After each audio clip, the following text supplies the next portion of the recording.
And welcome to Space Chicken, the podcast that's already tired of conference season.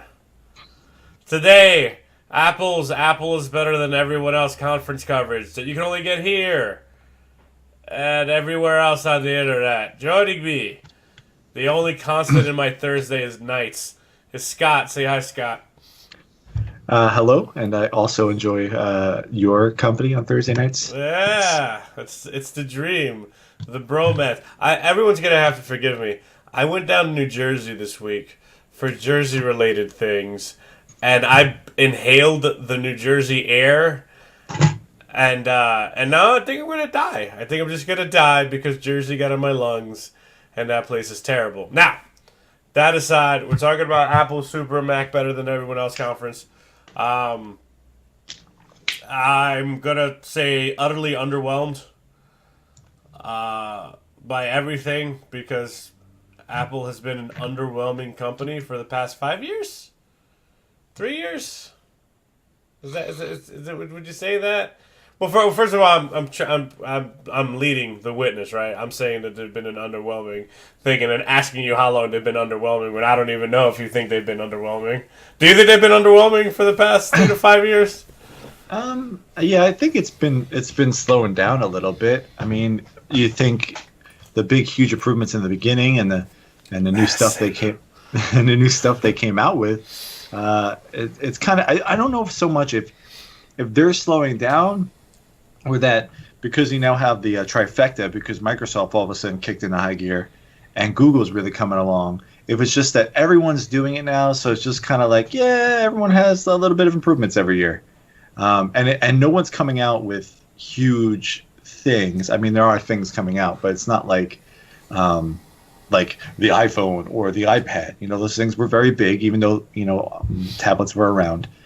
So yeah, now it's kind of like, yeah. Control centers on one screen now. That's cool. Yeah, but yeah, basically. So yeah. So just about the conference in general, because they did announce something that I think was probably like event worthy in the Apple Echo. No, that's not what it's called. Apple Home. Nah, fuck, that's not what it's called either. You're talking about the HomePod? Ah, the HomePod. There we go. I actually did have the word home in it. So Show prep. So no, that was a joke. That was a joke. Amazon Echo, Google Home. So I just whatever. It doesn't matter. It's super late to the party on that. But aside from that, and this particular issue, I don't think is exclusive to Apple per se. But I'm starting to think that like we could literally handle a lot of these conferences in like a one-page press release. Right? Yeah. I mean, they're like, all right, last year's whatever had the A7. This year, everything has the A8 chip. That's the change. Next thing. Well, here we have a iPad, and this iPad has an A8 chip in it too. Well, all right, cool. Well, here's an iPad in a different size. Here's the big improvement. A8 chip. You probably didn't see that shit coming, did you? It has the current generation of chip in it, and that's it. Like I literally feel like a Facebook update. Like Apple could literally just update their Facebook page with, "Hey, we've got A8 chips," and we call it or A10 or A9 or whatever. I'm not just A8 is just fun to say, but it's. I don't know. Do we need like a whole day of press conference for that stuff? All right. So if you look at, sometimes I think with somebody like Microsoft, who has really different sections, right? They have a consumer, like stuff section, and then they have like that huge back end business section, which it's kind of hard to lop those all together, I think. But I think that like anything longer than 45 minutes for a press thing is ridiculous. We have these 3-hour things. Shit, wait till you see E3 schedule. Go ahead. And it's kind of like it's kind of reminded me of like wrestling, right? Like at this point, all this stuff can be put out very easily and simply, but they put on the theatrics, like, because I feel like everybody that's really into this stuff really wants the thrill of somebody walking around on stage, saying something with something with the little clicker in their hand, pausing, looking down, thinking about it, and then coming up and saying it like that and turning the slide and everybody going, oh, God, wow. Man, Google AI is now on iPhone? That's crazy. That kind of thing. So that's what it feels like to me, is that people just want that. People are like, enjoy being connected to a certain operating system, whether it be Windows, Google, or Apple, and they want to constantly feel reassured that their choice is good, and that they're constantly given reinforcement for taking that. Like, oh, like Apple always had this stuff. I'm so glad that Microsoft is doing it now, or I'm so glad that Google's doing it now. I feel like that's kind of where we're at right now. Yeah, I mean, well, okay, two things off that. First of all, you're totally hired to be guy who presents things and pauses for forced poignancy. That's right, forced poignancy guy. If I knew how to spell that, that would be the title under your face right now, but I don't know how to spell poignancy. Also, as an aside, probably one of the best moments in all of these conferences. Man, it must have been 2 years ago or 3 years ago at a Windows conference where I forget the name of the dude, but he's up there in his fedora and like his hipster shirt, and he plugs his Windows phone into the dock, and it just turns into like a mini PC for a little while, and then he's like, "You can be productive like a boss," and I'm like, "What?" And then that went semi-viral because it's Microsoft. Microsoft never goes viral. It was semi-viral. Like, yeah, productive like a boss. That's essentially what these things feel like. It's like, hey, we're trying to sell you this thing for like work, but we're trying to be super cool about it, and it's just it is quite bizarre. But we should run through some of the developments from the Apple "I'm so awesome" thing. I want to lead off with the computers. Because I had a iMac back in the day, and I loved my iMac. I really did until it died on me, and I thought it was great, and I thought the keyboard was great, and I thought like the touchpad was great, and it was just an all around thing. And then they got like super famous for making phones, and then they started making big phones that you can't make phone calls on, called iPads, and then it just kind of like was like, fuck the crowd that loved our computers for the most part, like the real like power users of stuff, not like because they could sell 1 million MacBook Pros, and as someone who was a power Mac user back in the day, less so now, it was one of those things like when you talk to a person and they're like, oh yeah, I have to have a MacBook, and I'm like, oh yeah, they're pretty good. Why do you want to use it? Like show me how to. They like, I have no idea how the fuck this thing works. They're like, but it's the best computer you can buy. I'm like, well, how do you know that? Like, how do you know that? I'm not saying that it's not one of the best computers you can buy. I'm just saying, like, how do you know that now factually? Like, how I know which food is the most delicious food to me, because I'm like, so it's like I put it in my mouth, but you can't go, oh, this computer's so easy to use. I'm like, well, change the settings. I dare you. I dare you to find the settings. I don't know. I actually work all day on a Windows computer, so I don't know how to use this, but it's pretty, and but I'm not talking about those people. I'm talking about like real like power Mac users who love the OS, the multiple desktops and all that stuff that they had going, and the way you could do like graphics and music, not because it had some type of special processing power, because iOS was always just so inherently stable, especially during those really, really bad Windows years when it was Mojave. Windows Mojave. You remember they out those commercials for Windows Mojave because Windows Vista blew so fucking hard that they were like, no, we're going to call it Mojave because we fixed everything, but whatever. And it was always super stable. And then they're like, fuck it, just buy our phones. And they abandoned people. they did come out with several new versions of Yield Max.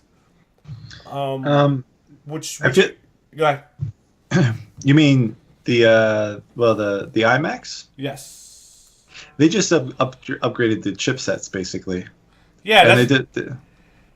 but they actually made them kind of like, I don't know how to say this. Part of it, like I don't want to say that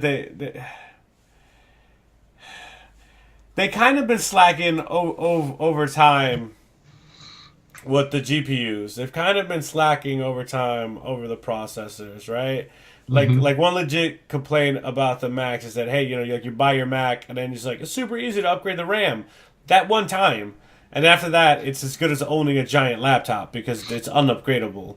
I'm not talking about the laptop. I'm talking about, again, the iMacs, the desktop all-in-ones that they had, and I just kind of felt like they were like, hey guys, we're not just going to be overpriced now. We're actually kind of going to be better, like in the realm. Like I feel like they really let PC catch up in the market over time. Whatever. That's my 2 cents, but that's me again as a scorned iMac user that has since left the ecosystem.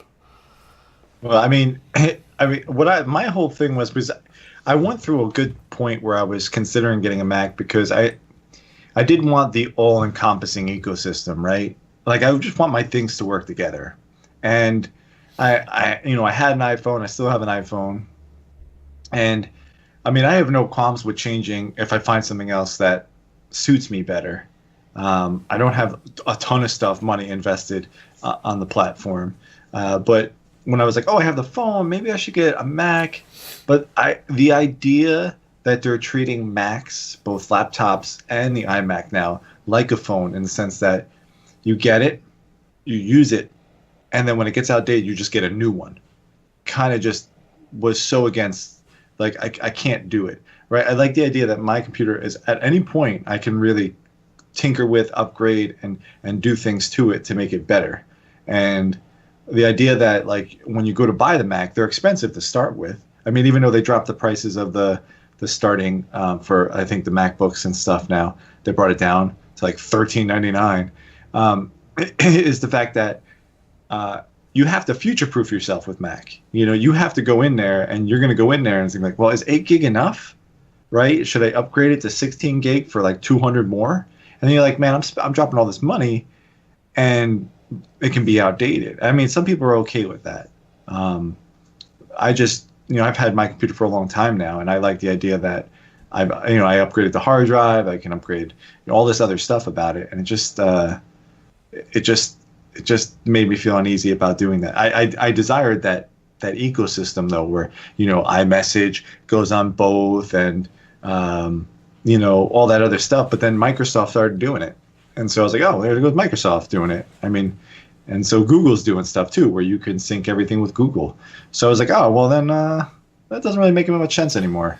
Yeah, God damn it, if I don't turn on my phone and 50 fucking separate programs are syncing to 50 different clouds between fucking Amazon, Android, OneDrive, Verizon. It's like, dude, my shit's just everywhere now. I'm just coming all over the cloud. It's all over the place. Someone needs to relax that stuff. But I again, and the whole Google Home box, the fucking, not the Google Home box, the Amazon Apple. You can do it. Stick. No, that's not it either. What is it? You can do it. I'm not gonna help you. I'm just gonna let you go with it. Whatever you come up with. The Jawbone back by Macintosh. It doesn't matter. It's a fucking speaker. They're all let's get there. So we have Amazon makes one, right? Mm-hmm. We have Google makes one, right? Mm-hmm. LG makes one. Yes. Okay. All right, and now Apple is making one, and I think Samsung, although Samsung's coming out with Bixby, which is their personal assistant, I don't know if it's only isolated to the phone or if they're going to have individual devices. Well, eventually they'll all expand the whole thing of and just just a backup, just totally off topic to all of the anti-connect people who are like, who's gonna want to talk to their stuff? I've always maintained that talking to your stuff and commanding it with your voice is fucking cool, and that's why everyone's gonna want to talk to their stuff. And we've gotten to the point where we have various forms of being able to talk to your stuff, and it works too. Like it's a little complicated right now for a lot of different devices. For some stuff, you have to buy special outlets that will allow you to communicate. For other stuff, certain brands. It'll go. I mean, they have fucking Wi-Fi light bulbs. Right? They have light bulbs right now that will connect to your Wi-Fi so that you can command it through, like a Google Home, for example, where you're like, make all the lights red, and then all the lights in the house will turn red because hey, your goddamn light bulbs are white. Those are like $100 light bulbs too. Like you want to do with the first floor, it's like gonna cost you like $2,000, but that's as an aside. So it feels late to the party, and I feel like if it was just about anyone else being this late to the party, like I feel like they'd be crucified and not applauded.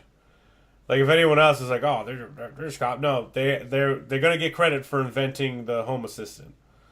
Well, yeah, it's funny because Microsoft isn't there yet. I know that there's third-party developers coming out, and I'm assuming that Microsoft will eventually come out with something for Cortana, because I have a PC, and that would be really convenient for me because it would communicate better.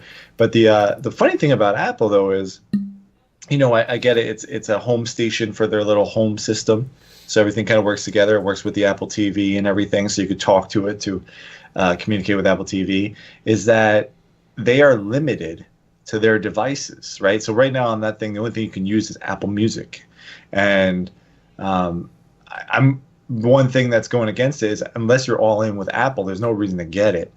If you get Google Home, it'll probably be more convenient to connect to your iPhone or to your PC than it would be with Apple. I feel like that's going to hurt it in the long run, but that's how Apple's always been. Like they've been like 100%. They're a what's the term? Lifestyle brand. Like that's how they get their rocks off. It's all about not playing nice with others. That was their huge problem. You have to remember for the time where Apple was struggling, right? And they were like 5% of the PC market share way back when. Their huge problem was, yeah, we don't connect to that printer. Yeah, we don't work with those mice. Yeah, you want the stuff? Buy our stuff. And back then, that was a dickish way to behave, but something's happened over time, like as a society, where we want to like combine our efforts and be part of some type of corporate team. More materialistic. No, no, we're not anymore. We've always been, but I'm saying like we start to root for the team, right? So like it's I always said it like we go back to Sega v Nintendo, and now Microsoft versus Sony, and it's like all right, well Google, and it's like oh hey, who has the better thing? But like no. Did this people that I like make it? Because if they did, I'm gonna buy it, and I'm gonna buy all the shit they like. And we started just picking teams. So it's not like the people who were like I was back in the day when I was a Apple Power user. It was like well, all my shit's just gonna be Apple because 'tis the future, and we can get it all synced up, and everything works so well together. And then it just turned into a thing where it's like, well, why can't everything work together, right? Because I was at a point when I hate because the iPhone, like back in the day, was terrible, and people won't admit it because it had apps. But when you couldn't do picture messaging, people don't remember that. When you couldn't copy paste, it was hot garbage of an operating system. But because it had apps, people were like, "Oh my god, did you see this? I can pay my bill or whatever." It's like, yeah, that's great, but can I send a dick pic? I can't send a dick pic. It's like a little stamp. It's terrible. So I had at one point I had a Mac, right? I had an iMac, I had an Android phone, and then I had an Xbox. And they were not playing nice. They were not fucking. I wasn't a one ecosystem person. That's what I'm like. No, you guys have to figure out a way to all play together. Like they have to figure out a way to all play together. I'm matter of when I used to have an iPod. I always thought it was like it's like you plugged, and I don't know if it's the same now, but you would plug it into the computer, and the computer's like I don't want to play with the iPod. And the iPod's like, I don't want to play with you either, motherfucker. Download iTunes. Download iTunes or we won't play. So help me God, I wouldn't even talk to you unless you download iTunes. Where any other MP3 player that was not an iPod, you could literally just open it up once it was connected to your computer and fuck about accordingly. And what's funny about that is, think about that. They were the only people that said, you have to have this specific stuff to use this, right? And every other player was just basically like, nope, you can come with whatever, we don't care. Yeah. And which one succeeded? The one that was like, no, you have to have this specific thing. It's so funny when you think about it that way. Yeah, it's an odd psychotic, but that's why I don't think that the fucking Macintosh Tiny Speaker is gonna suffer because it's not compatible with other stuff. Because the people that on the commercial end, the people that they're pitching it to, are like, oh yeah, I'm gonna get one. It's gonna sync with my Mac and my phone and my Siri and my Apple TV, which is an overpriced Roku. It's gonna be incredible. This is it. I did it. I won the future. I got a speaker, even though way more stuff works with the Echo. Google Home does not have a lot of stuff working for it right now, but they're hard charging to get more people on their side. LG also is creating their own ecosystem so that you can turn on an LG stove, an LG dishwasher, an LG toaster, Wi-Fi toasters. This is out of control already. It's You leave the bread in there the night before so you can wake up and tell it to toast. I don't know. I have to say, though, that's the thing that I enjoyed about Google and Microsoft was that if you listen to both their conferences compared to Apple, it's all about, well, Google not as much as Microsoft. Microsoft's very like, we don't care what you bring. We want you to be able to do whatever you got to do. I mean, across all devices. So for them to have like an iPad on stage or an iPhone on stage, or like, here I have this iPhone with Cortana app on it, and here I'm typing about this on this one. And like Google on theirs was talking about how they're going to include voice assistant in more things, and like it's now on the iPhone. So that aspect draws me to buying their products, like you said, company loyalty or whatever, because I don't want to at any time be like, all right, I got this now, but I can't do it because of that, So it's interesting to see how this unfolds, like especially with the new iMacs, the $4,999 starting price iMac. Did you see that? I don't know if you saw it. Yeah. And I kind of laughed and I said, that garbage can, the circular one that they had, the Mac Pro. And I was like, yeah, I can see you spending $5,000 if you can adjust it. This thing you cannot adjust. I mean, it's $5,000 start. If you want more of that to future-proof it, you're totally like $8,000, right? And there's nothing you can do with it. Like, how long do you expect to use an $8,000 computer for before it's outdated? And the other side of that is the fact that you could literally, and not even build your own. You could copy paste those specifications into any place that will custom build you one, and you'll get it for $2,000. So and that's not even talking about building it yourself. Like if you build it yourself and you're gonna absorb the labor costs, then you're good. I think if you went top end with that, you'd probably end up spending $2,500 at most. Yeah. So, but whatever. I'd buy one though if I was like if I had $8,000 lying around. Not pay off bills, not pay off debt. So I'd buy one. $8,000. I'd buy one. Why not? I would Instagram it and then never fucking use it again. So here's my question, right? Did you see that the new iPad Pro? They have it where the dock is on the bottom now, So they're trying to merge the whole mobile experience with the desktop experience, and I don't know what they're trying to eventually do. If they're trying to do like a Microsoft thing where it's one operating system for all devices. Yeah, I feel like they're just taking a really long time to do it, to say that they were the first ones to do it, and they have a little bit more now. Oh, you can drag and drop on the iPad now, and what's funny is all the things they were so horny about the dragging and dropping too. They were like, guys, dragging and dropping. Can you fucking believe it? This is incredible. We're gonna, you know what? Let's put it in bold letters. Drag it, drop it. Never before seen on an operating system before. Like, we know you've been asking for this. Well, what's funny about it to me is that you look at everything written about this, all the videos made about this, right? they have these things like, oh, snap a window to the side, right? Like, oh, I have two things open at once on this device. And everyone's like, be more productive now with this. And I'm like, yeah, but you're not. Like, look at what you're like cheering on is like these small minor improvements that I don't really see it being more productive. Yeah, You know, and like, that also exists everywhere else. yeah. I mean, and again, it kills me because the desktop OS again it's still clean. It's still a very clean Very OS. clean. But it's like you've been able to snap Windows there for ever. You know what I'm saying? You like you've been able to have that level of productivity there, and they purposefully has been handicapping their mobile OS forever for no reason.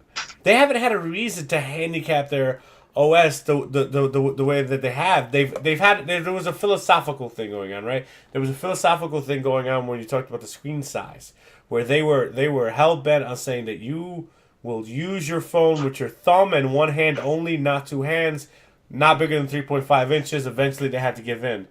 Then Windows came with they were like, hey, we're gonna have one OS to rule them all, and Apple's response to that was no. You got your iPad and your iPhone, and then you have your MacBook. Okay, you can't do two things together. You can't. We don't want you to. We want you to play Angry Birds on this, okay, and we want you to do productive stuff on this. Period. End of discussion. Do not merge the worlds.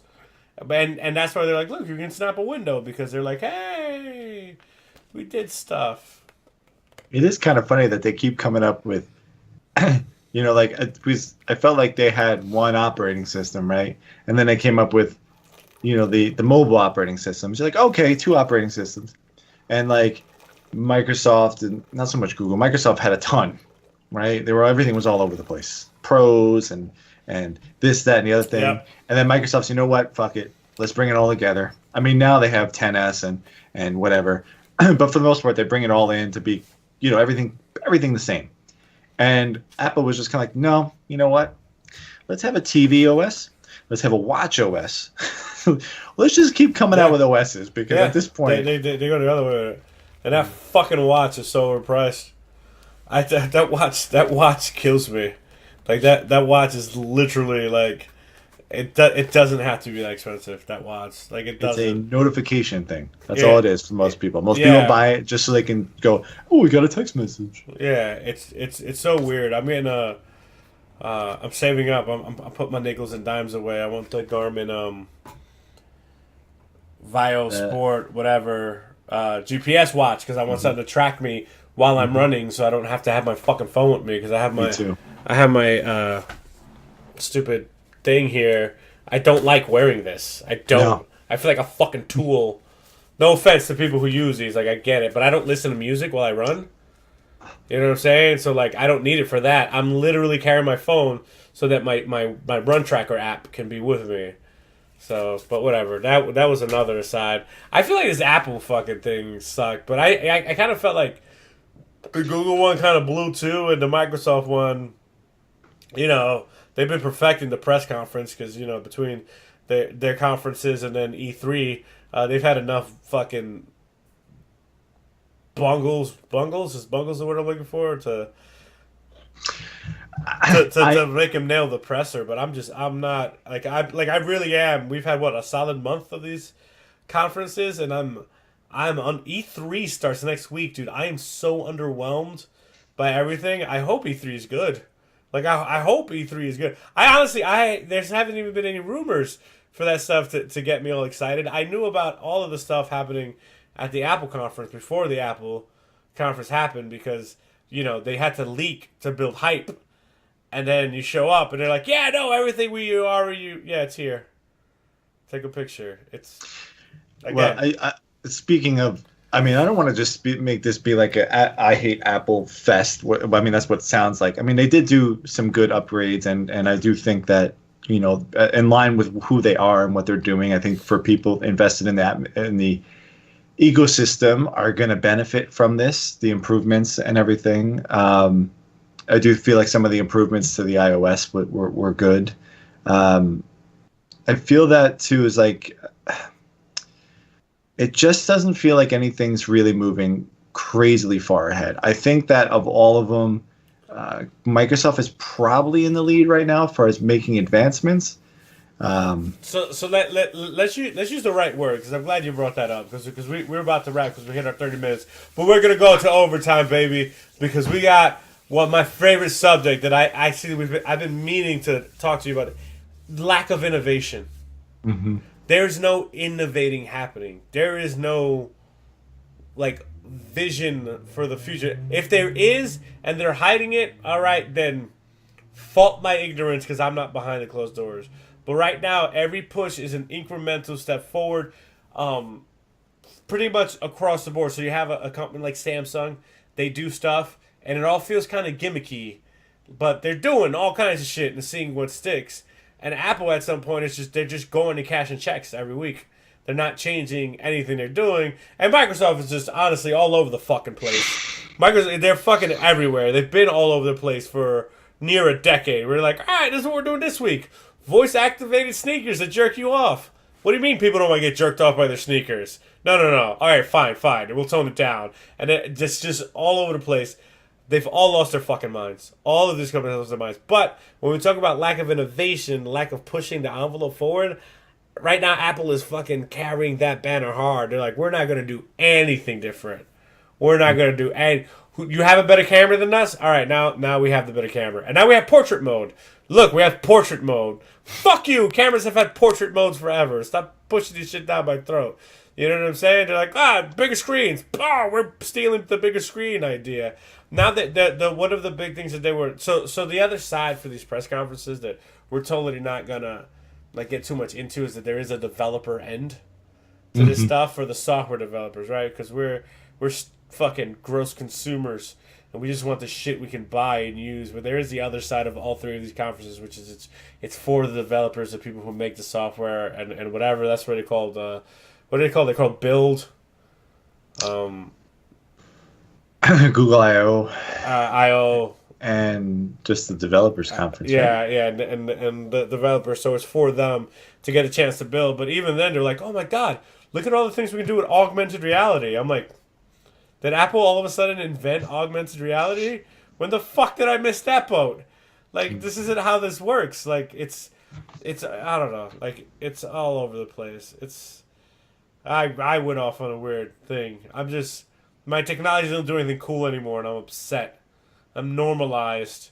We've advanced too far, and I'm like, you know whatever. what? Side note, I was just thinking about this the other day. I've been researching a lot of history, Rome, early, like 500 AD to like 1000 AD, and when you try to look at their time frames, they say like, oh, well, in 800 AD this happened. Oh, and then in 950 AD this happened. And to us, it seems really condensed, but like that's 150 years. That's like amazing. And U.S. is like 200 something years old, and I'm thinking about these things, and I'm like, they went hundreds of years with like zero increase in living standards. Like we would, like, in our lives since we were born in the 80s, like things have progressively gotten better. Like every year things are just better and better and better, crazy more advanced. This can happen, this flying cars, this, that, and the other thing. And this is just like in 30 years, right? And I'm looking back at time, and I'm like, there were huge swaths of time where things didn't happen at all. And it's like all of a sudden we went so quick that now they're like, nah, now we got nothing. Yeah. We went really quick, and listen, I'm fucking spoiled, dude. I'm spoiled. Give me something cool. Rocket shoes. Like Make it happen. Somebody. if this was 1,000 years ago, we'd have iOS 11 for like 100 years, and then maybe something else would come along. So this is interesting. I'm going back in time, giving them all iOS 11. All right, I think we've thoroughly failed to cover. The Apples Are Delicious conference that they had earlier this week. I make no promises, but our E3 coverage is going to be even more nonsensical, phenomenal, and out of place, and way late. So emotionally prepare yourselves for that. I'm lying, by the way. So we'll do our E3 preview real quick. So the first presser on Saturday is the E3 press conference. Microsoft is going Sunday with Bethesda. Ubisoft is going Monday with Sony. Now I'm going to be at work, so I'm not like I'm going to have a hard time covering those two. And people are going to fucking accuse me of being a Microsoft fanboy because I'm going to cover Microsoft goes on a Sunday. I'm going to be home. I'm going to be whatever. Nintendo, by the way, 9 a.m. on Tuesday. I'm not going to be able to see that. Are you going to say I'm not going to be able to fucking see that presser? But those are the big ones. Lawbreakers is gonna have a presser, and Destiny 2 is gonna have presser. I play a lot of Lawbreakers. I'm not feeling Lawbreakers. It's not a bad game. I'm just bad at it. On a quick side note, I want to take bets this year of what game is gonna truly bite the dust hard. Like For Honor lost like 97% of its player base already. Yeah, I predicted that though. I'm curious to if we can look at the games as being like, all right, so this game's gonna be really good, and only be good for about a month, and then it's gonna just plummet. Yeah, definitely. We'll have our hype train awards. I forgot about the hype train awards. Oh, I didn't forget about the hype train awards, baby. Hype train. We're getting hard on the hype train, and I believe E3 pretty much ends the North American pressers. I don't give a shit about the Tokyo Game Show, and I don't give a shit about the one they do in Germany. Is it Gamescom or something? Yeah, I don't care. Like those are just E3 in other countries. It sounds fucked up, but that's what it is. They're E3 in other countries. So, and then we can finally get on the other side of it. It's like sweeps weeks. I'm so tired of fucking pressers. Anyway, so chosen profession, by the way, hobby. I'm not getting paid for this. Doing this for the love of the game that I hate. I don't know. I think we're good. Championship run. There's a tweeter here for you to argue with me. There's videos all over the place on the screen now. It's complete cluttered collaged nonsense. Click all of it. Fucking click everything. And put a comment below if you can figure out why my camera's autofocusing right now. Huh? Scott, last word?